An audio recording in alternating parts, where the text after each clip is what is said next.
welcome to Your Mac Life for Wednesday, February 26, 2020. This is show number 1245. I'm your host, Sean King, joined as always by my lovely wife, Melissa King. Try again. Melissa King. There we go. That was better. On tonight's show, we're going to talk to our good friend Jim Dalrymple of The Loop at loopinsight.com. We're going to talk to him about some interesting stuff that's been going on. Apple had their shareholders meeting today, and they, as expected, defeated a shareholders proposal that Apple should be more outwardly responsive to concerns about the Chinese government, to other things like that. We'll talk to Jim about those concerns. Shareholder motions that come from the shareholders almost always get defeated because there are more institutional shareholders that'll vote Apple's way than are individual shareholders. So these things don't mean a whole lot. It's on the mind of some shareholders, but in general, it's not a huge deal. So you shouldn't put too much stock in this kind of stuff. We'll also talk about Apple and the NTSB, the National Transportation Safety Board, who to a certain degree, we talked about this a couple of weeks ago, an Apple engineer driving his Tesla. The Tesla just veered off the road, crashed, and killed the guy. Oh. And the NTSB is blaming both Tesla and Apple. Why Apple? Because he was playing a game on his phone when it happened. What's that got to do with anything? Ding, ding, ding, ding. See, this is why I married her. Because she's a smart cookie. Why the hell are you blaming Apple on this? Oh, dear. And not, if you want to blame, every phone manufacturer. Because no one has got any kind of way of stopping people from using their phone while they're behind the wheel of a car. We're also going to talk about movie villains, ARM Macs, and a little bit about the coronavirus. And Melissa and I talked about this last night. There's talk that the Olympics might be canceled in Tokyo this coming summer. And there's talk, not very loud, but a little bit, should Apple cancel WWDC this coming June because of coronavirus fears? Talk to Jim about that. We're also going to, in our starting point for the obvious segment, talking about dangerous photos. Photos you shouldn't take. Photos you shouldn't even attempt to take. Did you see the story of this family of 7 who were almost killed by a train because they're on the train tracks taking lovely pictures and they didn't hear the train coming? Uh-oh. Someone yelled, "Here comes the train!" and they barely got the children off the tracks. If you watch the video, I think Dad is a freaking moron because he grabbed the kid from one side of the tracks and then ran across the tracks to get to the other side. Dude, just where you were was fine. But yeah, there's all kinds of things that go on with this story. And one of the things is just plain simple, it's a dumb idea. Just don't do it. I almost got hit by a train when I was a kid playing around on the tracks, and I've been extraordinarily careful ever since, and we don't want to see. People have died from taking photos on tracks. Trying to get their leading lines. Yeah, trying to get their leading lines. So we'll talk about that later on in the show. As always, we want to have you guys... MacMan says, how the hell do you not hear the damn train? They're not exactly quiet. They actually are. You'd be surprised at how quiet a train is until it's on top of you. It's very the sound. What happens because they're going to a certain degree the Doppler effect. But trains, when they're rolling, as they're coming towards you, are remarkably quiet. Once they're there, yes, you hear the rumbling and the wheels hitting and that kind of stuff. But there's actually ABC News did a not expose, but a thing where they had the permission, because being on the train tracks in every jurisdiction I'm aware of, at least in North America, is illegal. It's private property. You're not allowed to be there to begin with. But they allowed them to film. And so the reporter stood in a safe distance away from the tracks with the camera facing him and the train tracks behind him. And he stood there, and it wasn't like it was a noisy environment. He stood there and said, "I'll tell you when I hear the train." And you could see the train coming behind him. And it was maybe 50 yards away before he went, "Okay, I hear something." And the train goes by. Yeah, as MacMan says, if they're not blowing their horns, and they don't blow their horns randomly, they blow horns for reasons. They may not necessarily blow their horn. And as we all know, it takes a train an extraordinarily long period of time to stop. A mile at speed. So, yeah, if you're on the tracks, he can't do anything about it. So let's not put the train engineer in that position. Well, speaking of sound, Dave said that He must say that the sound is really good tonight. Did you do anything different? No, to of course find out? not. So let's just drop the subject now and keep moving on. That's great. Thank you, Dave. This was an interesting story. We'll talk about this for a few minutes. There's a resurrected trend of taking pictures of family members dead. Taking pictures of dead family members. Oh. This is not something that's unusual. It's back in the days of early photography, it was fairly common to take pictures of dead people. Miss Muzzer said, we couldn't think of a time when all of us had been together with Mom, so we had the conversation. Did Mom want a photo with all 7 of her children? And was it morbid that one of them was dead? There ended up being several photographs. They were startling and beautiful. Mr. Alexander, the deceased, looks peaceful and regal. Siblings have shared them among themselves, but the images don't live on social media as many contemporary death photos do. What do you think about this? Is this something that you'd be okay with? You mean when I was dead? Yeah. Or would you take pictures of deceased family members? Not to put on Instagram or something like that, but would you do that? See, we in North America, I think in Western Europe, have a very odd relationship with, not odd, sorry. Where are you going? Ow, ow, ow, ow, ow. Ow! Sorry, the cat is stuck. Cat's clawing me in the thigh. Oh my gosh, our animals are just driving us nuts. Okay. Don't rub your boob against the microphone. Sorry. Come on. Sorry. Come on. We have a very, let's say, restricted view of death. It's something we want to push away. We don't want to acknowledge or communicate or accept, obviously. Unlike we've all seen the movie Coco. Mexicans have this wonderful ceremony around their ancestors. The Japanese revere their ancestors. We sort of don't want to know anything about it. Well, I suppose it depends on the things, the ideas around death are changing now. Like my friend Stephen, a dear friend of his and a very long time partner of a close friend of his died, but he had control over it. Yeah. It was a whole, he decided that he wanted to take and die at home, suicide. And they had a cello playing, and it was very beautiful. Yeah. And he was quite upset and got teary, and I said, that sounds absolutely beautiful. Like he had full control over what the eulogy, everything, this guy. So photographs. Death planning. Yes, death planning. Yeah. So photographs under those circumstances would be quite nice, I guess. Macman says, I have some pictures of my grandparents in their caskets at either the viewing or the funeral. The personal would never be shared online. Yeah, I think that's sharing online would get kind of make you kind of squidgy. But if you wanted to, I don't necessarily want to see them. But if that's part of your grieving process, then that's okay. That's okay. It's a personal choice. I know I wouldn't want to see pictures of that. Now, as I read this article, I'm trying to figure out in my head why not. Is it because of my lack of acceptance of death that I don't want to see other dead people? I don't know why I don't like the idea. But I don't say it's bad for everybody. I don't say no one should do this.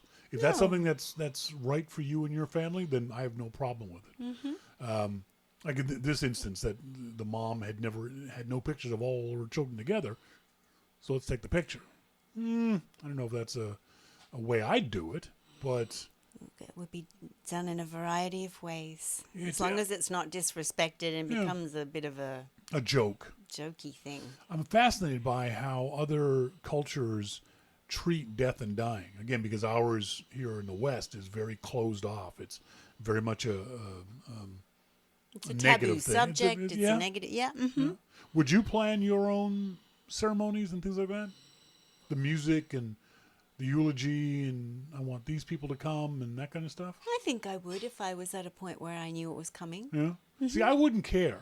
No, well, I would want it to be representative of me. You know, like my mum died and I was just 21 and we weren't a church-going family. I'd only been to churches for weddings, a flower girl and things like that. And suddenly I'm sitting in this church, completely out of it, and I looked up and realized that the coffin up there had my mother in it, and I freaked because it was a completely foreign environment for me. My mum didn't go to church, so I didn't really get why. My grandmother probably chose to do it in a church, and I would much rather it be different from It's an interesting idea of, and as so many of us live longer, it's something to think about. It's something to consider. Is how do I want, as you said, how do you want yourself represented at that event, at that ceremony? Like you said, this didn't represent your mother. It was in a church. No, I mean, my mother was a brilliant pianist. I would have loved to have had some of her music playing, and she loved, she wouldn't have wanted her to be in a church in a coffin. You could live stream mine if you'd like. Okay. You set up the cameras and do. I'm kidding. I don't think I care.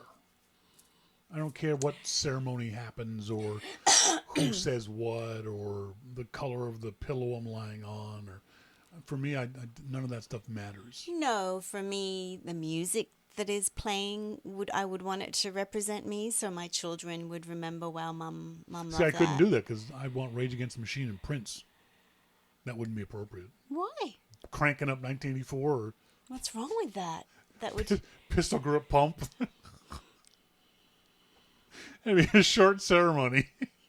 I'd love a wake. I'd love to be able to have the money to say whatever ceremony you want to do, but afterwards we're all meeting up at this pub, and it's an open bar. It's on Sean. That'd be fantastic. Yes, and everybody just sits around. And I mean, I didn't wear, but I wore a beautiful bright dress to my mother's funeral because she loved that dress on me. I made it myself. It was a beautiful dress. It was very bright and covered in flowers, and I don't know. The church was weird for me. I liked the after party with all the family and stuff. Yeah, I wouldn't. That. I think it's also a Western thing where everyone else is dressed in black. I don't care what you wear. Oh, no. Wear whatever you want. Wear your nicest clothes. Wear jeans. I don't care. Well, and plus my mom didn't take my brother and I to funerals. She used to say, you can remember whoever here at home. Yes, so she absolutely. didn't take us to funerals. That's one of the things that sticks in my mind. My baby brother, Chucky, my last image of him was in his coffin. My mom's coffin was closed. Yeah, and I know whenever I think of Chucky, that's the first image that pops in my head. I don't want that. I have to force myself to think of a better image of Chucky. So that's something I definitely wouldn't want. Well, you could have a lovely film of the person and all the happy times and the laughter. And especially nowadays with social media, a lot of us have got all kinds of photographs of ourselves. Yeah, like so with the music, and people could just get pleasure out of saying goodbye. There would be no need for me personally of any kind of religious connotations to it. Oh, no, nor I. Wouldn't have to be in a church. What about the idea, we saw that in Justified, not Justified, sorry, Deadwood, where the body is in the living room of the home and the casket, people walk by it. Would you have the ceremony in your own home? If you had a home big enough, assuming. I don't know. I don't know all the logistics around it because I'm not sure. We couldn't have it here because the coffins wouldn't fit to the front door. So you imagine tilting someone sideways against the house? We're going to build that beautiful big new deck. We could just have it on the deck. That's right. Anyway, it's an interesting idea. It's like I said, I'm always fascinated by how other people and cultures and nations celebrate or don't celebrate life and death and how we deal with it. So MacMan, he calls it a visitation. So is that when you go and you spend a couple seconds with the body? A visitation is before the funeral. It's like the days before the funeral. So if the funeral's on a Saturday, they'll have visitations Wednesday through Friday kind of thing. Oh, okay. It's very much like when a president dies, he lies in state for a week someplace. Isn't it going to get smelly? No. That's what embalming is all about. They don't just throw you on there. No, I know. It's just, it is dead flesh. Anyways, Folks, so later on the show, we're going to talk about speaking of death, we're going to talk about dangerous photographs and why you shouldn't take them. But I'm next going to talk to our good friend Jim Dalrymple of The Loop at loopinsight.com about the news of the week, all that, and hopefully much more coming up. This is Your Mac Life.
Welcome back, folks. Thank you guys very much for joining me here on this Wednesday evening. And our phone, as always, I've got a good friend, Jim Dalrymple of The Loop at loopinsight.com. Jim, how you doing? Well, it's 5:45. It's still 70 degrees. I just cracked open my first beer. What are you going to be hateful for right off the top? I mean my first, not of the day. I mean my first beer of this 15-minute period. That's right. I like that. Not of the day. No, don't be ridiculous. Well, come on. I mean, obviously, that would be a lie. That would be a lie, exactly. Let's talk a little bit about some of the news of the week. The ARM for Macs thing has raised its head again, thanks to the analyst, the supposed most accurate analyst in the Macintosh community, which isn't saying a great deal. That sometime in 2021, Apple is going to switch some number of their Macs to the ARM processor. This is basically the processor that runs in our iPads and our iPhones. If that happens, Apple would probably have to announce it at WWDC this coming June. With that time frame, do you think it's a possibility? Well, in my opinion, if they were going to do it in 2021, they would have to announce it now. Yes. And have all of the tools and everything all, prepared for developers. Yes. My biggest question throughout this whole rumor thing is not so much the hardware, because Apple, I think, has proven that they are better than Intel at building chips. Yes. So could they build a Mac chip better than Intel? Absolutely. I have no doubt in my mind about that. And it would probably smoke it just so bad that Intel would be embarrassed. But the big question here for me is software. It's always been software. Yes, it's always been the case when it comes never to been Apple. Hardware. Yeah, it's always the case when Apple comes to these transitions, which Apple has handled fairly well over the years. I think this is the third major transition chip architecture they've gone through, and they've done a damn good job of it for the most part. Yeah, they really have, and so much for that one. They really have. because that'll give you an idea how fast I can drink in between sentences, because I've been talking most of the time. It's still finished. That was pretty amazing, I got to say. Yeah. I mean, even though it is water you're drinking, but pretty much drinking a bottle of water that fast is impressive. Hey, all while talking. All while talking, that's right. That the IV helps, I'll tell you. So yeah, I mean, the software transition is going to be the biggest part of this, and the other big part of it is the big companies making the transition. Now, I'm sure Apple has already talked to, if this is going ahead, they've already talked to the Adobes and Microsofts and said, here's what's going to be required from you. And, these aren't just small apps. And really, none of the Mac apps are really just small apps. I mean, but Microsoft years ago had millions of lines of code. Yep. So, you're talking about a big thing. This isn't a small investment for companies. Well, the other thing is too is both those companies, Microsoft and Adobe, didn't drag their feet. Although I could argue that Adobe did, but they've got their own roadmaps. They've got their own way of doing things, and Apple can't force them to do it faster than what they want to do. So even though, for those of us who remember when Apple switched to Intel chips, Steve Jobs teased, not exactly nicely, Adobe about how long it was taking them to get Photoshop ported over to the new Intel chips. And Adobe probably didn't like that very much. It pointed out to customers that Adobe was slow, according to Apple, although Adobe was doing it at their speed. So that could certainly happen again, and I don't know if that would hurt Apple. I think what's going to happen is that it's going to run in the Mac OS will run in a virtual environment, very much similar to what they did before. So you can still run your Photoshops in your Office until those companies get software developed native for these supposed ARM chips. Yeah, and you can't. Being Apple, you always have to be looking to the future. You can't say, well, we better not do this. What if they had done that with Intel? Yep. I mean, they had to move forward. And if this is where they feel that they are, I mean, if you look at the speculation now, the reason that many of the Macs have been delayed is because of Intel chips. Yep. And we know that Intel hasn't been able to meet its roadmap. So, are they holding Apple up? Yeah. There can be no doubt that they're holding Apple up. Now, what effect does that have? Only because when Intel holds up Apple with their chips, they also hold up everybody else. Yeah. So nobody's got any new and wonderful chips. But, you're back to the same problem before, where Apple was on a different architecture than everybody else. But this is something that Apple has been building towards for a long time. You and I have been talking about this for at least 5 years. Yeah. This was a possibility. Hey, maybe this would be nice. And now as we get closer and closer to the most likely eventuality, Apple's built up an incredible chip architecture team at Apple. Ben Bajarin of TechPinions.com has been following this very closely over the years. And he's told me that he's very, very impressed. Apple might have the best group of chip designers on the planet right now. And that's going to help them a lot when they flip this switch. It's going to allay a lot of fears of developers who think that they're going to lose something with this. They're going to do nothing but gain over time. And as you said, Intel's the one that's been holding Apple up. And Apple hates relying on other companies in this way. This is a fundamental architecture system for Apple, and they don't want to rely on a partner who doesn't have Apple's best interests at heart. And I think that's the key.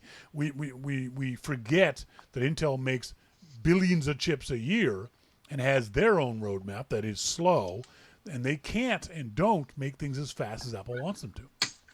No, that's exactly right. I've got nothing to add to that. Yep. MacMan says, what would these chips be used in? Can they compete with the i7s in my iMac and MacBook Pro? What do you think? Oh, I think that they would blow them away. Yeah. An Apple ARM-based chip would blow them away. There is not even a speck of doubt in my mind. And, is Apple going to move everything over all at once, or are they going to move over, certain categories of machines like the low-end notebooks, or is this going to be a high-end thing?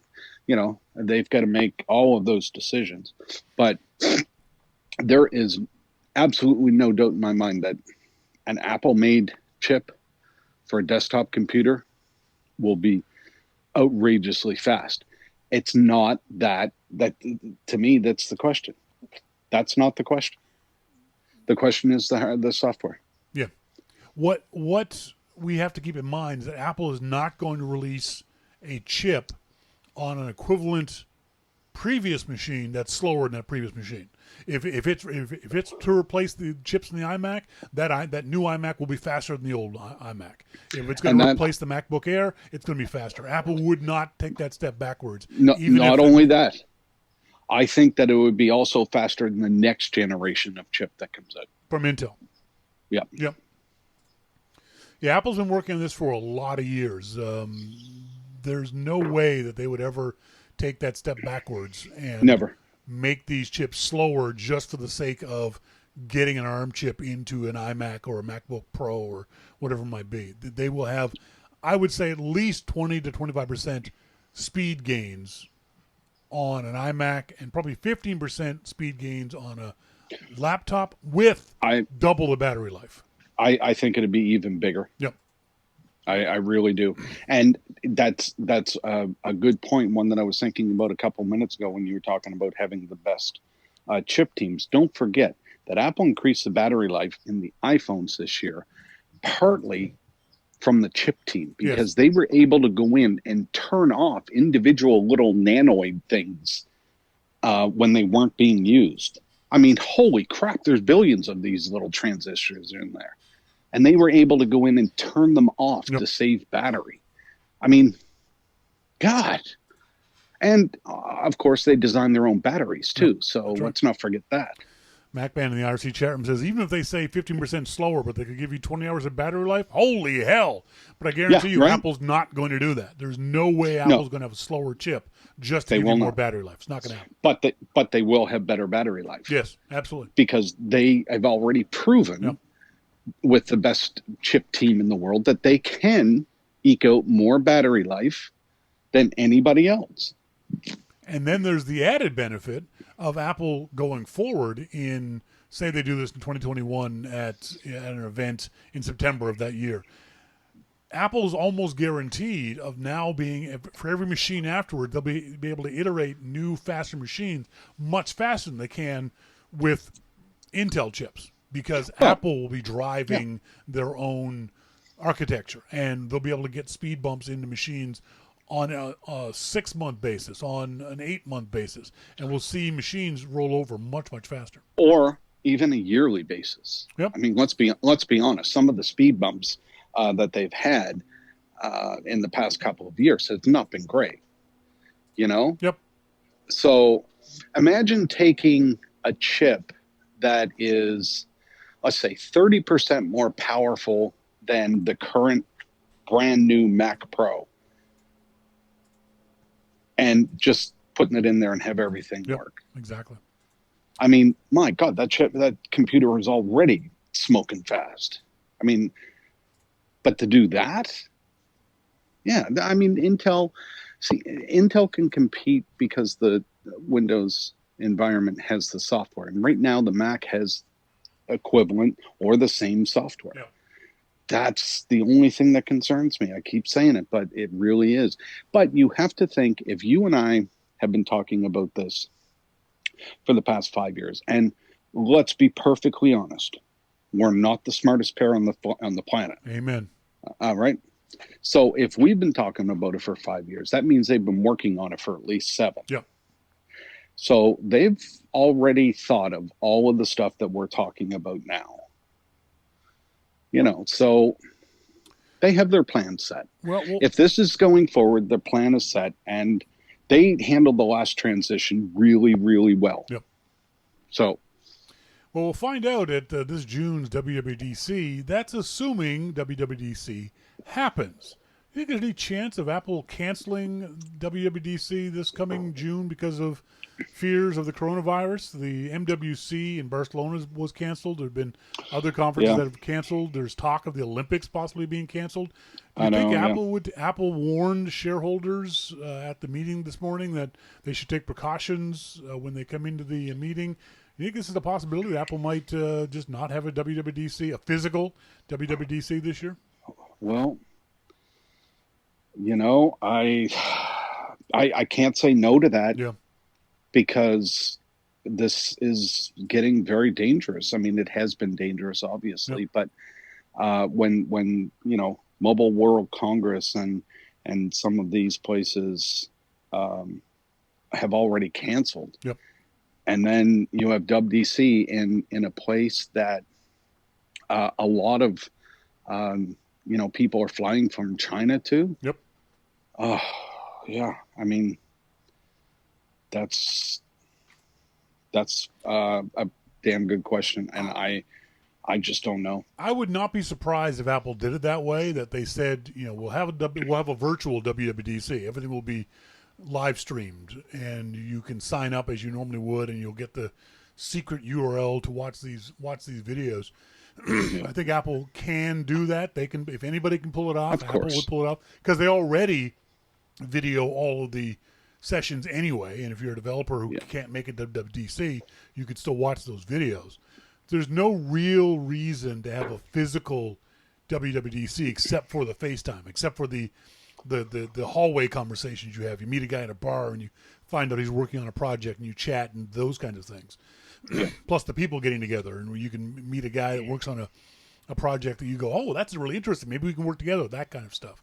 But when it comes to Apple sessions, they already video all of these sessions. They could very easily put those sessions online. Do you think Apple should cancel WWDC? Oh my God. I mean, I don't think so at this point. I think it's still too early. Yeah. And, I mean, there are cruises now that will not allow anybody on with a Chinese passport. Yep. Is that unreasonable? And I don't mean to sound like a bastard here. I honestly don't, but I think that sounds reasonable. I would feel more comfortable knowing that happened. So, I mean, this is a tough thing. Yeah, it really is. And what countries do you, if you are going to have it, is everybody invited? Or do you take out the countries with the top 5 amount of coronavirus and not allow anybody to come in from there? Well, the U.S. would probably be one of them. Apple wouldn't do that. There's no way. No, they would not. Would do that. No, they would not. They wouldn't, and they couldn't. I can almost guarantee you this conversation has happened at various levels at Apple, possibly all the way up into the C-suite. They're not going to make a decision. Apple has the advantage of not saying anything about WWDC or not announcing WWDC until like 2 weeks or 3 weeks beforehand, knowing that they're going to sell it out anyway, no matter when they announce it. So they've got a lot of time to decide. That being said, this thing isn't going to be gone by June. It may have slowed the spread, but it certainly will not have been eradicated by June. Unlikely to be any kind of vaccine available by June. So this is definitely something Apple's talking about. And I'd say they're leaning towards canceling it, around 60%, I think, right now. If it gets worse, that obviously goes up. But if it gets better, I don't think it goes away. I think Apple could be very prudent and say, you know what, for this 1 year, we're just going to completely get rid of the risk and just do everything online. Okay, so let's take a look at the counterbalance to that. Let's say that Apple, and I'm looking at this from a press standpoint. Let's say Apple goes ahead with the conference and multiple people get coronavirus. Yep. Whether they got it at the conference or not, whether maybe they went to the same restaurant and got it as somebody that was there. How bad would that be? Yeah, because Apple would have facilitated that getting together. That this guy Right. from Italy and this guy from China were in the same restaurant, and Or got, it maybe not even from China. Yep. You know, maybe it's three guys from Italy that are in a restaurant with, you know, somebody that just flew in from Yep. somewhere else. You know, not even associated with WDC.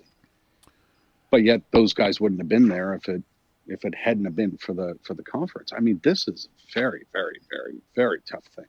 And I don't envy anybody having to make these decisions. And many of us remember the Macworld Expo crud that we got whenever we went to Macworld Expo. I mean, it was almost guaranteed that a large proportion of the people that I met at Macworld Expo that I knew had gone got sick.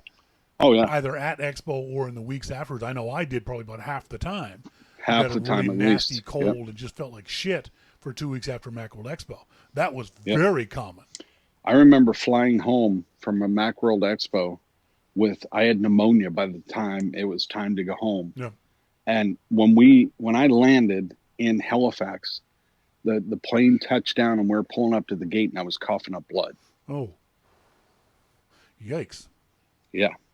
That was bad. Yeah. That's the worst I've ever had, any kind of sickness. But MacMan says that my mom is all freaked out that I'm going to be going to Europe next month. I have a better chance of dropping dead from the seasonal flu. It's kicking my ass right now than catching coronavirus in London or Paris. He's right, but a better chance is not zero. Right. And you're not a corporation. You're not responsible for, even tangentially, these people, these 5,000 people at WWDC who are going to be getting together, not to mention the additional 5,000 people that come just to be hangers-on, and then the population of the city of San Francisco. That it doesn't take much. I think that's one of the things that people don't really grasp, is all it takes is one person in the right restaurant, and you've got a huge problem. Yep, you're done then. And, you know, I don't know what the correct answer to this is. I mean, anything that you say, you're going to sound like a racist moron. And if you don't say it, then maybe you're not being prudent. Yep, that's right. You know, I don't know the answer. I wish I did. It's the typical Apple rock hard place. Yeah, well, but this time it's not just Apple. That's right. This is a rock hard place for the entire world, for every conference that's going on. Yeah, I think if MWC, the Mobile World Congress, hadn't been canceled, if there was a photo conference that was canceled, if those ones hadn't been canceled, Apple would be on a little stronger ground. But if MWC is the biggest phone conference in the world in Barcelona each year. So that was a big wake-up call to a lot of folks of how seriously those organizers took this. Yeah, but also 90% of their people were from China. From China, you know? That's right. Exactly. So if you didn't let people from China in, you might as well just cancel it anyway. That's right. Dave D says, I just got a notice from one of my customers detailing their coronavirus precautions. No travel to CDC level 1 and 2 countries, fewer face-to-face meetings. Apple itself has said that they have restricted employees' flights to and from China. They've closed stores in China. So, yeah, Apple is doing some things to address this issue, and I think canceling WWDC would not be a bad thing. I'm not suggesting they will or that it's the best solution, but it's certainly something that they could do without a whole lot of harm. Yeah, and I think that the world would recognize what was going on with that. That's right. I mean, you can't ignore what's been happening. No. So let's move on. This was an odd story that popped up. I read this on the Loop this morning. Dave posted it. Rian Johnson, the director, says Apple won't let movie villains use iPhones on camera. Yeah. That was an odd story. Did you read that? I saw that, yeah. The first thing I thought of was, well, that's BS, because in Apple's own shows, the bad guys use iPhones. The morning show, the main bad guy, or if not the only bad guy, uses an iPhone. So I don't know where Johnson was coming with this, except for maybe it was just his movie. I haven't heard anyone else confirm this. And remember, this is Apple's product placement, that Apple pays for this. So he's saying Apple gave us iPhones to use, and they paid us money to use them. And they said you can only have good guys using the phone. That seems kind of silly, doesn't it? I guess it kind of does but you never know what people think. Like if you have a movie with a terrorist in it and he's using an iPhone, then some moron's going to say, see, it's an iPhone. Yeah, but someone made a good point was that it's going to ruin some movies because you're going to know that he's a bad guy because he's using an Android phone. Where everybody else is using exactly. An iPhone. There's no mystery. We know who the murderer is. It's not the butler. It's the dick with the Samsung. The only thing you could do is give everybody a flip phone. Exactly. Or the reverse would be true. The director would go, okay, well, have the bad guy use an iPhone and throw everybody off. Yeah. When they find out he's the murderer, and they go, but he was using an iPhone. It's a really odd story.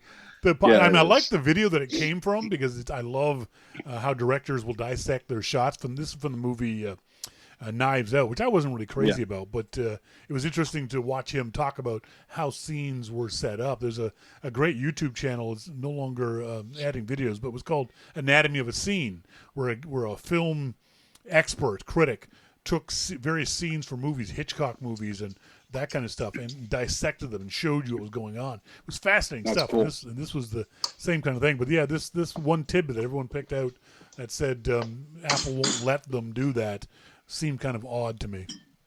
It does, but maybe they did. I don't know. James Bond can only drive an Aston Martin. That's right. Exactly. And he drinks Heineken now, apparently. Yeah, no kidding. Which was to maybe not want to watch a Bond movie ever again. Well, he's just trying to be like me. Oh, that would it? I thought so. Yeah. Apple, the NTSB. The report came down that the Apple engineer who unfortunately passed away. We talked about this 2 weeks ago. The NTSB is blasting Apple's lack of policy banning use of phones whilst driving. There was two ways of looking at this, that the NTSB is calling out Apple because they don't have a strict policy banning the use of mobile devices while their employees are driving. I don't know if that's realistic.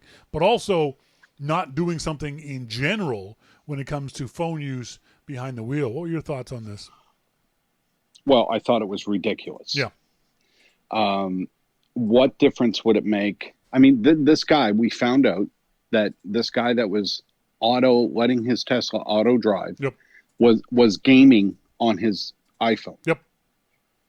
While he was doing, probably 70 miles an hour on a freeway. Yes. Come on. 75 miles an hour he was driving. So now all of a sudden this is Apple's fault because they didn't have a written policy to say don't use your cell phone. Okay, so I didn't write this in the thing that I wrote about that because I didn't want to incite people, but I wonder if Apple has a policy on murder. Yes, exactly. That's right. Don't do that. Do they have a policy on shoplifting? Don't do that. Do they have a policy on stabbing people? Don't do that. Right? I mean, it's the same thing. If an Apple employee goes out and murders somebody, is the court going to say, well, geez, I wish Apple had a policy about this? Yeah, that's right. It's just ridiculously stupid for the NTSB to say that. And even if you take it from the point of view that the NTSB is saying that Apple should have something on their phones that prevents you from doing this, it's unfair to single Apple out in that regard when Android phones don't have it, Huawei phones don't have it, Microsoft Windows phones don't have it, no phone has it. The technology isn't there yet. And Apple has probably the best thing allowing you to do that. Yeah. So I know people, when I text them and they're driving, it'll come up with two messages and say, sorry, if it's an emergency, then type urgent or something. Yep. But otherwise, when the car is moving, they're out of touch. For those folks who don't know what this is, it's in your do not disturb settings where you can set this so it's automatic. When the phone sees that you're moving, it automatically sends a message to the person who is calling you or texting you that says, sorry, I'm driving right now. Leave a message or I'll get back to you or whatever it might be. That can be set automatically on your phone. Yep. That's the best Apple can do. You can't expect Apple to do right now, given the current technology, to do more than this. Whereas someone on the loop said, where's the personal responsibility in all this stuff? Mm-hmm. Even if Well, Tesla says autopilot, you've got to be smart enough, if you're an Apple engineer, to realize it's not actually autopilot, you freaking morons. Right. I mean, you know, there has been a lot said about mostly Tesla on this since it happened. That autopilot failed, and clearly autopilot failed because this also happened to the same guy in the exact same spot before, and he caught it. So we know that there was a problem with the autopilot, especially in this spot, but ultimately it was his responsibility, and it's everybody's responsibility that is behind the wheel of a vehicle to make sure that they're safe at all times. Playing a game is not safe. That's right. So if you're going to play a game, then you just might as well take out a gun and shoot yourself. Tesla relies on sensing a driver's hands on the steering wheel to know if they are attentive enough to the road while using autopilot features. Is that not enough? Should Tesla do more? For example, make sure your hands are both on the wheel, not just putting them on every few seconds. Well, come on. I mean, when I go for a drive, a lot of times especially a long drive, I drive with one hand. Now I have to drive with two hands on the wheel because morons can't figure out that they shouldn't be gaming or sitting in the back seat watching a movie. Yep. No. I think that what needs to be done is people need to understand that they are responsible. Now, I am only, and you know, I'm sorry this happened to him, but I'm thankful he didn't kill anybody else. Yeah, no kidding. You know, I mean, he did this to himself, and you know, however you feel about that, it's sad, but you know, whatever. But I'm just glad he didn't kill anybody else. Tesla certainly bears some responsibility. Yes, the autopilot failed. They also bear he bears responsibility. No. I said Tesla bears some responsibility for this. The autopilot failed. The vehicle didn't work the way it was expected to. But as you said, the guy behind the wheel also bears significant responsibility for not paying attention. You are traveling down the highway. The other thing I don't get is how come Tesla autopilot works at speeds above the speed limit? Well, you can just set cruise, I would imagine. But, yes, but your cruise control should not be allowed to be set above the speed limit. Because what you're doing is allowing someone to break the law. Well, I mean, come on, then. I don't know about that because I also set cruise above the given speed limit. Because here in Silicon Valley, if you don't, you'll get run over by Priuses all over the place. I understand that, but what I'm saying is that the vehicle should not allow you to set cruise control above the speed limit. You want to go faster than the speed limit? That's fine. You can't use cruise control. Nah.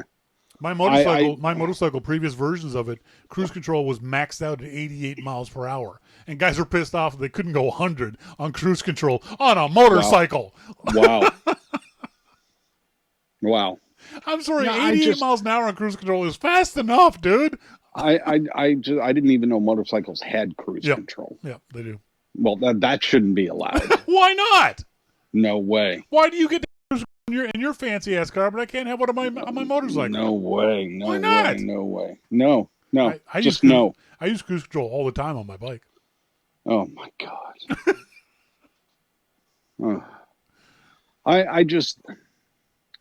I don't know. Maybe it's because I'm more old school, but I love the new safety technologies in cars. But Jesus, people, be responsible. Yep, and that's the bottom line. Be responsible for your own actions. You are piloting a 2-ton vehicle down the highway at 75 miles an hour. Pay attention. Shit happens fast. I'm not asking you to, to do anything out of the ordinary here. Just be responsible. Just don't be a dick. Don't be a dick.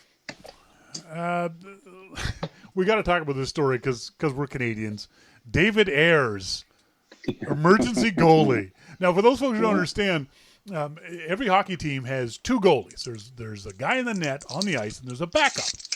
And the NHL mandates that the home team has to provide a third goalie who basically sits in the stands or in the press room just in case the team, either the home team or the visiting team, loses both the goalies. It's very rare that happens. But this past Saturday, that's exactly what happened. The Carolina Hurricanes lost both their goalies. They lose the first guy with, I think it was back problems. And so the emergency goalie goes, oh, okay, I'll get my gear on and I'll waddle downstairs and I'll just sit in the dressing room. He didn't even sit on the bench. He sat in the dressing room waiting, not expecting at all to get on the ice. Of course you wouldn't. The second goalie goes in and someone comes in the dressing room and goes, dude, you're up. He's like, I'm sorry, what? I'm 42. I'm the Zamboni driver. He drove the Zamboni. He was the Zamboni driver. And he had to go in net. That is just an amazing. Now I've seen some dicks say, well, obviously what this means is that being a goalie is easy if the third string guy can come in and win a game. Well, there's a couple of things to that. Let's see you try it. That's right. And secondly, the third string goalie is usually a goalie of some kind who has played in his life. Yes. He plays in an adult league or he plays in, some kind of league. He knows how to put his pads on and he's faced some hard shots and not NHL level. But remember in the old days, a player used to have to go in. They didn't even have a backup goalie in the old days. A player like a defenseman or a forward would have to go in and put on pads and be in net. Yeah. Well, then they started with a backup goalie and now they have this third goalie. But if anybody thinks that this is easy, and I've heard it compared to pitching, well, you couldn't do that with a pitcher. Yeah. Really? Well, maybe that's because each team has 80,000 pitchers in the dugout, so you don't need to do that. And when you have all of those pitchers out there, sometimes they can't do it either. Yep. But I dare any of these people saying that. Go ahead, give it a try. Give it a shot. Go on in net. Give it a shot. I love the fact that he was wearing his Toronto Marlies, a whole other team's helmet. He put his Carolina Hurricanes gear on over top of his Toronto gear because he's in Toronto. And then he let in the first two goals. You feel like shit right now. Now, to be honest, if you look at those two goals, one was by John Tavares, who is easily a Hall of Fame career player. That's right. One of the best snipers in the NHL. Yep. And yes, he scored a goal on him. And the next goal I don't really think was his fault either. But he won the game. Yeah. Yeah. I love the comment, and I think this is probably I'm going to say it's a hockey thing, but it's not. It's probably a professional sports thing, but it seems more likely to happen in hockey. He lets in the two goals. They go into one of the defensemen comes by to him and says, "Remember, the defensemen don't know who this guy is. This is a guy from Toronto, and they're from South Carolina, so they don't know who the guy is." One of the defensemen walks up to him and goes, "Dude, don't worry about it. You can let in 10 goals. Just have fun out there." And he shut him out in the third period. This is a nominally professional team. It's not really. It's the Maple Leafs. This is supposedly a bunch of professional players. He faced 10 shots, which is not a lot, but it's not a little. Well, I would have let in at least 8 of them. He played half of the game. Yep. And not only that, the pro goalies, when the puck comes down the boards, they go out and get it. Yep. He went out and got the puck. He shot it past and he gets to drink free in Carolina when he goes. Oh, absolutely. I don't know. I followed up on the story. I don't know if you've seen it. He was made yesterday was David Ayers Day in North Carolina. They had David Ayers night at the hockey stadium. They flew him down from Toronto. He has been on Stephen Colbert's show. He's been on the Today Show. They made him a honorary citizen of North Carolina. The guy's just been raved about. It's a great story. It's absolutely fantastic. And he's a Zamboni driver. He drove the Zamboni in Carolina last night. No, he didn't. He did. He did. They got him out doing it. And now, as much as I hate the city of Toronto, as much as I hate the Toronto Maple Leafs, as much as I hate the fans of the Toronto Maple Leafs, I will give them props because the for those folks who aren't familiar with hockey, at the end of the game, the broadcasters vote on the 3 stars of the game, 3, 2, 1. The goalie was the number 1 star, and the Toronto fans gave him a good ovation. They gave him respect. They stood up and they applauded this guy. So I'll give the Toronto fans props for that. They could have easily booed the guy, but they didn't. They showed some class there, and he's having fun with it, and it's fantastic to see. He won the game 6-3 against, and he wouldn't have won the game if the Hurricanes hadn't scored more goals, because he let in 2 goals, but the Hurricanes scored, I think, 3 more, and therefore he got a 3-2 win, basically. So. Yeah, but he wouldn't have lost either. It would have went to overtime. Exactly. Imagine him in a shootout. Oh, my. Jeez, you see, and I know I wouldn't. I mean, I can't skate, but I know I would have just had butterflies the size of bald eagles, and there's no way I could have sucked it up and done that at 42 years old. So great for David Ayres for that, and it's a great story here in Canada. I agree.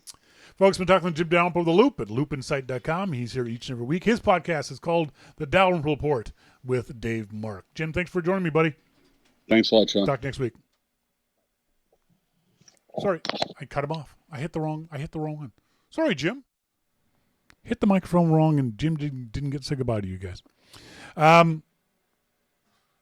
Michael Marino just tweeted at me. I was at the Hurricanes game last night. It was David Ayres' night. They sold T-shirts with his number and did a bunch of cool things. He was decked out in Canes gear. That's fantastic. What a great story. And I'm so glad for him, and he must be incredibly, just probably still on cloud 9. He got his dream of being a goalie in the NHL. Even if it was only for one night, he's not going back. It's not like the Hurricanes are going to hire him or anything like that. Neither will any other team. He's 42, so he's not going to get a chance to do it again. But he got what is a boyhood dream for a lot of Canadians realized. So good for you.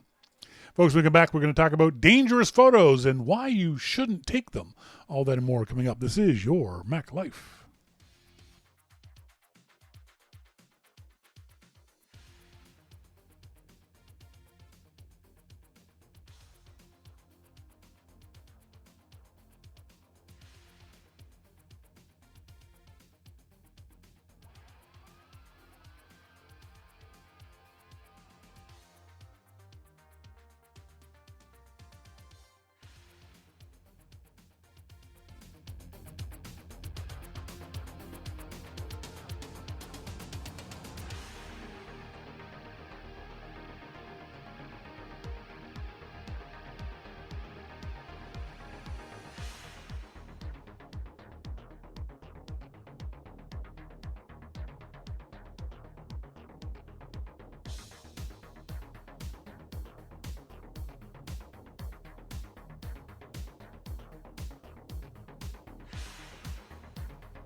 Welcome back, folks. Thanks very much for joining me here on this Wednesday evening. As always, joined by my lovely wife, Melissa. Hey, Melissa.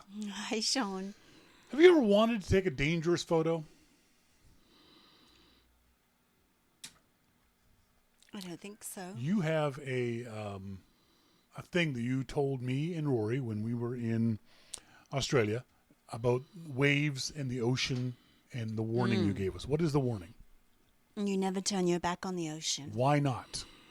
Because when you grow up in Australia, you find out fast that you'll get chundered. What is chundered? Chundered is like you've been getting chewed up and spat out by a wave. Have you ever They seen can someone just destroy you, and then you've got sand in every orifice of your body. Have you ever seen somebody surfing, and when the lip curls over top of them, that water then churns them up. You roll and bend the size of the wave, and then it slams you into the ground, into the sand. Even a small wave can do that. Even just a regular, 3 foot, 4 foot high wave. There's nothing dignified about No, it. there's nothing dignified about it. So that's the thing. You don't turn your back on the ocean. Ever. We've seen. I've shown you pictures of people who are standing in the surf, and they want to get a picture of the waves behind them, and you can see the wave coming because they've got their face the camera, and this wave, which is taller than them, just plants them into the ground. That's dangerous. That's a concussion that could happen right there. The photographer shouldn't be taking that picture. You shouldn't put your subject in that situation. You can see the waves that are coming in. Back home in Nova Scotia, the most photographed spot in Canada is a place called Peggy's Cove. It's spectacularly beautiful. It is an area where, when the glaciers, North American glaciers, receded at the end of the last ice age, it left all these massive granite boulders. There's no beach at Peggy's Cove. It's land, boulders, ocean. And there are signs all over the place that tell people, be careful on the rocks. Everyone wants to walk on the rocks. They're really beautiful. Really, really pretty area. But anyone who's ever lived near the ocean, Melissa, myself, others, know you don't stand on wet rocks. If there's waves around and the rocks are wet, that means a wave will hit that rock. You don't stand on wet rocks. And yet, every single year when I was a kid, without fail, at least one tourist would die at Peggy's Cove. Oh. Because they'd go out and they'd see these beautiful waves crashing up on the rocks, and they have this in their imagination, this picture of them standing there and a wave behind them. Yes, here's my camera. Go take a picture of me. And they go stand that rock, and Mother Nature goes, well, you're a frickin' moron. And the wave crashes on them and sucks them into the ocean. And like I said, there's no beach there. So the next wave just slams your body into the granite. You're dead in about 15 seconds. The water's freezing frickin' cold. You're not prepared for it.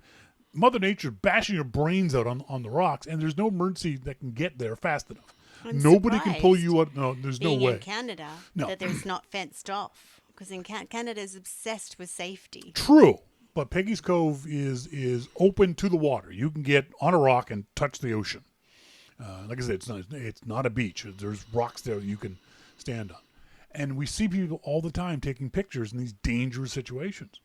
When Damon was in Iceland 2 years ago, he sent us back a picture that freaked Melissa out. Tell him about that picture.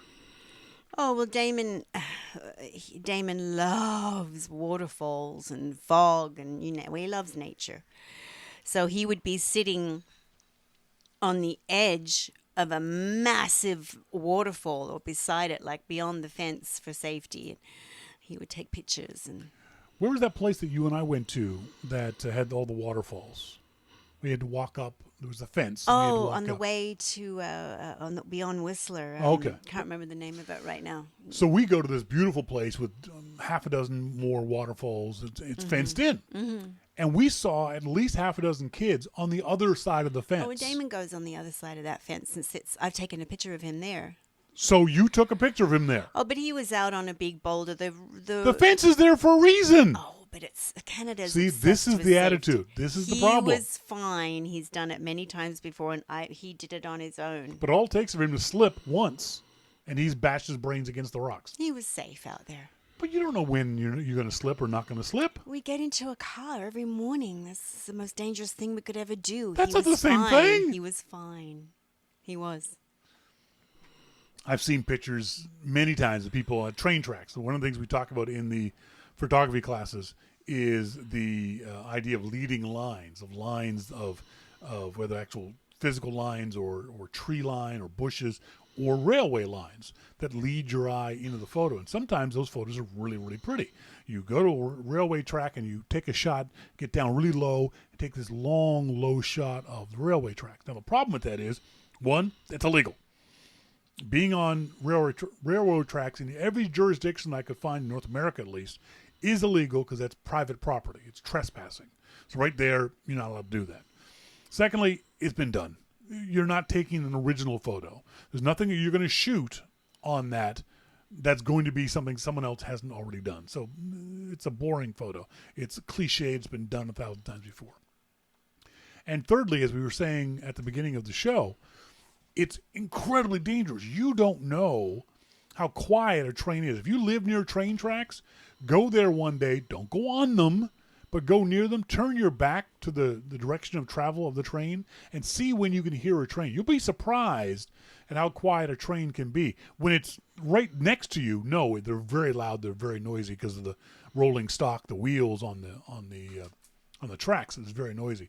But as it comes up to you, when I was a kid, I had a paper route, and so all the houses where I delivered my papers to were in the same general area, except for this one guy who lived like 2 miles down the road, and he lived down the end of the railway tracks. So what I would do, the railway tracks had a big curve, and the trains would slow down. It was just a freight train.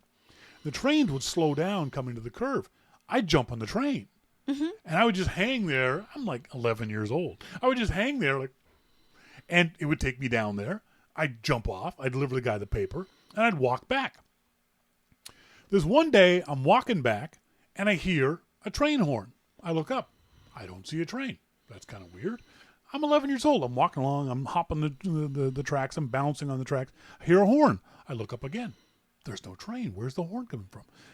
Walking some more, kicking rocks, counting railway tie. Here, the train is quite loud now.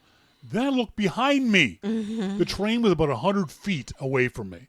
I literally just jumped off the side of the tracks, fell down the little embankment. This train blows past me. That's how dumb I am.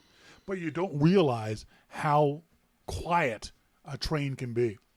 So don't go anywhere near train tracks. The story I posted on the Loop today had several stories where you linked back and found out awful stories of a lot of grads in the past year or two. 3 sisters were all died because they were on the train tracks taking pictures because they want the picture of the train coming towards them. They were staying too close, and the train hit all 3 of them. Did the train engineer though not? Did they not see people?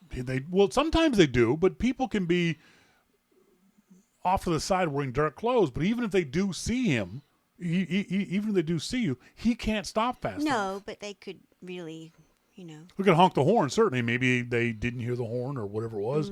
Maybe they're playing. Who knows? But the train hit them. Been several cases of that in Texas and California, those kind of places. Someone was talking about the Grand Canyon. Where was the? I was half expecting a railing on the Grand Canyon when I visited there for the first time in a few years. There is railing in some places, but for the most part, you're on your own. But the thing is, when it comes to cliffs and canyons, you don't know how stable the ground is. No. Yeah. You can get to the edge and look over and think this is a beautiful view, but all it takes is for that ground to give way under your weight, and you're in the canyon. Cliffs of Moher, Dave D says, we are at the Cliffs of Moher in Ireland. Folks sit on the edge, take pictures. People die there all the time. It's not worth it. The picture you're going to get is not going to be the picture you imagine. It's not a professional shot. You're not that good of a photographer. There's no point in taking the risk. Yeah, you can get close, but don't dangle your feet off the edge of something. Buy a postcard. It'll be a much, much better photo.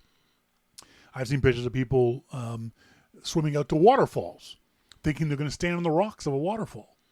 There's several tons of water falling out of the sky, and you're going to stand on wet rocks. You're going to get your brains beat in. There's no place for these kinds of dangerous photos for a beginner. If you're a pro, like Damon, and you need to get the shot because you need to get paid for it, that's something different. But for you as the average person, just don't. It's not worth it. It's not worth the risk of your gear getting wet, dropping your gear, falling in, getting your brains bashed out by the Atlantic Ocean, any of that stuff. It's just, I've seen it too many times, and it scares the hell out of me whenever it happens. And some places, it's ruined the experience for other people when they put up railings because too many people have done stupid shit on the edge of these cliffs, and they put up railings that are 15 feet back from the cliff face because the government, the insurance companies, whatever, don't want people to get in close. You've ruined that experience for other people by doing dumb things. It's the same with, we see it here because of where we live, snowboarders and skiers going off the trails and getting lost in the backwoods and having to send out the search and rescue guys who have to risk their lives to save yours. That's something as a taxpayer that I do resent. Yes, I agree. It's like, seriously, everybody knows Yep. not to go off, where they say go beyond here. There's inevitably somebody that gets lost. Oh, several times. Over and over and over again every Here season. in North Vancouver, here in Vancouver area, we've got three mountains, Grouse, Seymour, and Cypress. And then 45 minutes away, we've got one of the world's greatest, or certainly North America's greatest ski resort, Whistler. And every year, we hear multiple occasions of snowboarders and skiers who go off the trails and fall into crevasses or cause avalanches or any number of things. Whether they're getting a photo or whether they want to ski in fresh powder, it's not worth it. I believe that they should be charging those people. I do too. Whatever it costs for search and rescue. It's very expensive. There's your fine. Search and rescue guys say this costs $10,000. There, you're fined $10,000. Yeah. I love it on the cliffs in Ireland. You don't see a fence anywhere. Don't you love that? Just be very, very careful when you go to places like that. No, I'd ask Dave if they're near Dingle because I cycled the Dingle Peninsula there and the cliffs, the coast looked, of course, just like that. It was stunningly beautiful. Let's see. You got emails from folks. David Stremmy says, how long should it take Time Machine to do the initial backup to a new Time Machine device? He says he's installed a new Time Machine drive, started the process on Sunday afternoon. Today, 3 days later, it's still crunching away, showing slow and consistent progress, but nowhere near first-run completion. The new Time Machine device is a 12-terabyte drive. So far, it states it's backing up 4.5 gigabytes of 3 terabytes. So in 3 days, Dave's saying it's only backed up 4 gigs. That's a problem. You've got an issue going on somewhere with speed. First of all, did you reformat the drive when you got it? Did you partition the drive when you got it? That's one of the things I would recommend. Secondly, if it's you're backing up 3 terabytes. If you're backing up 3 terabytes of small files, that can take longer. Small files often take longer than large files. What connection are you using? Are you using USB 1, 2, 3? Is it a wireless connection? I would guess that maybe you're doing this, trying to do this wirelessly, because that would be very, very slow as well. Your initial Time Machine backup of that much data, I'd say could take a full 24 hours, but it taking 3 days, I'd kill it, reformat the drive, and start over again to see if that fixes the problem. We talked last week, Don Beck was trying to figure out how to do a print selection, how to print just the text that he has selected, not the whole page. He came up with a solution at soundsupport.biz. Select the stuff to be printed, press Command-Shift-Y, then press Command-P. The Command-Shift-Y is the key here. If you do that command, it sends just the text you selected to your print queue, and then Command-P makes the print. He says, here's what you're actually doing. Pressing Command-Shift-Y is the shortcut for App Menu, Services, Make New Sticky Note. This opens Sticky Notes and puts the selection in a new note. Then you print the note by pressing Command P. Do it all automatically. The only extra work is deleting the sticky note when done. Don, thanks very much for that. That's a bit of a pain in the butt, but I understand what you're doing. Michael Curtis in the UK says, Sean, I don't disagree with what you said about Apple and Russia. I think they will have to pull out. Saying that, I thought you'd find this interesting. I went to Dubai last year. FaceTime and voice over IP are illegal in Dubai. Apple builds an OS for that region that doesn't have FaceTime. Obviously different to privacy issue in Russia, but there is a precedent. So it's possible that Apple could do an OS that doesn't have or does have the kind of things that Russia is looking for. Interesting. Scott Randall. Okay, first I found your photography section extremely interesting. I'm not an avid photographer, but a retired teacher of physics. I can see you talk about that photography is both an art and a science. For me, now my eye for color is not very good. In an astronomy class I took, I was lucky that my lab partner was an artist. 2 labs we had to look at the emission of color spectrum of various elements through a spectroscope. If it weren't for her being able to identify the colors, I'd have gotten a pretty low grade. Now, my teaching, I enjoy teaching color theory in the light topic. I don't think you'd be surprised that many of the students did not know that we don't really see the color of something, only the reflection of that color. Really good explanations in that section. Also, I read your post about on Loop about Adobe. Yes, I would not pay the amount they want for the subscription to the full suite. But the solution is easy. Just stay with the old version. It does work in Mojave. I believe most of it will even work in Catalina. The only thing in CS6 suite that is not 64-bit is InDesign. At present, there's nothing out there that will replace it.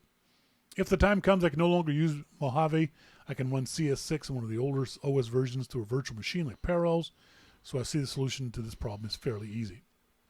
I agree with you and Jim. Apple News is not useful, at least to me. When it first came out, I looked at it for about 20 minutes and could not find any reason I would use it. The other thing I believe you mentioned is Macworld Expo. When they stopped having the expo in New York City, I really missed it. I went every year and enjoyed it thoroughly. I love visiting the exhibits and meet people I knew. I actually found some people at the exhibits who gave me good information. I found out about All-Stars Disc Warrior there and used it for years. My best to you, Melissa, and all your Mac lifers. It's in relationship to Macworld Expo. If Expo was still going on now, I wonder if IDG, the people who ran Macworld Expo, Apple didn't run Macworld Expo, by the way. I wonder if IDG would consider canceling a Macworld Expo. It was pushed back to March in its later years, so it would be coming up in the next few weeks. I wonder if they would say there's too much of an issue, a chance of something bad happening with the coronavirus. Now, a Macworld Expo doesn't have as much as IDG claimed it did, the international reach of a Mobile World Conference or a WWDC. So there wouldn't be that much of an issue with regards to people coming from other countries that may be more affected with the coronavirus. I wonder if people would go to a Macworld Expo this year or to a WWDC this year with the concerns that people rightfully have over the coronavirus. That it could show up anywhere. There's crowds of people everywhere. There's airports. There's hospitals. I don't really understand. So if it's an organized thing, then people get more cautious.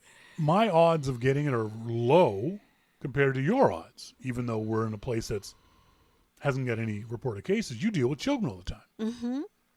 So if you go to a place where there's more people, just naturally, it's going to be increased. Your risk is going to be increased. Mm-hmm. So people are saying, why take the risk? Yes, the odds are very, very low that it's going to happen to you, but those odds are not zero. So why take the risk for something that isn't necessary? A Macworld Expo isn't necessary. Okay. A Mobile World Conference isn't necessary. WWDC isn't necessary. Mm. The Olympics aren't necessary. We don't need to have the Olympics. No.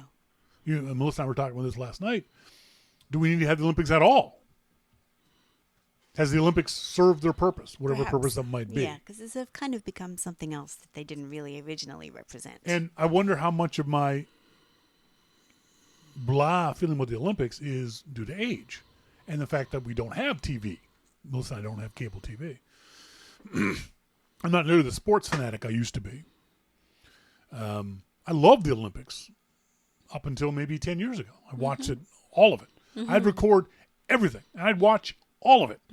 I wouldn't finish watching the Olympics until like a month after the Olympics was over. Because I watched handball. I watched water polo.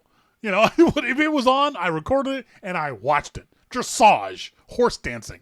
I watched it. But I no longer feel the need to watch the Olympics anymore, just in general. Sure, in the Winter Olympics, I'll watch the hockey, because I'm Canadian. We have to. It's on our tax forms. But there's not a lot else that I am drawn to anymore when it comes to the Olympics. And again, is that just an age thing? Or is that an actual maturity of, we don't need these kinds of nation-based sporting events anymore? You know what I mean? We can have you can still have the World Cup of skiing. You can still have the World Bobsled Championships, but those are less focused on the nation and more the team themselves. You know what I mean? It's less of a political thing. Yeah. It's just the purity of the sports. And the Olympics is very political. It is. And political not only from the point of view of security and who gets them and those kind of things, but a lot of it's forced politics. My country's better than yours because they just beat you at curling kind of thing. Yeah, no, and I'm as guilty as anyone for that kind of stuff. You know, Canadians win the gold medal in hockey. We run around with our chests puffed up and going, we own hockey. We own the podium kind of thing, you know? Norwegians win the biathlon every year. No one else cares. The Norwegians are like, we beat everyone. Biathlon is just drive-by skiing. It's just very silly sport. But Norwegians are very skilled. Very skilled. Very, very skilled.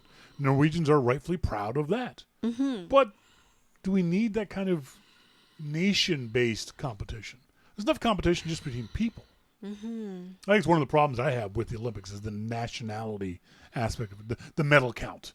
You know, the USA has this many medals. Russia has this many medals. We don't need to know that. I know. It's just the competition itself is good. Well, I don't know if we need to promote a culture of this competitiveness, but then there are many people in society that like that. Yeah.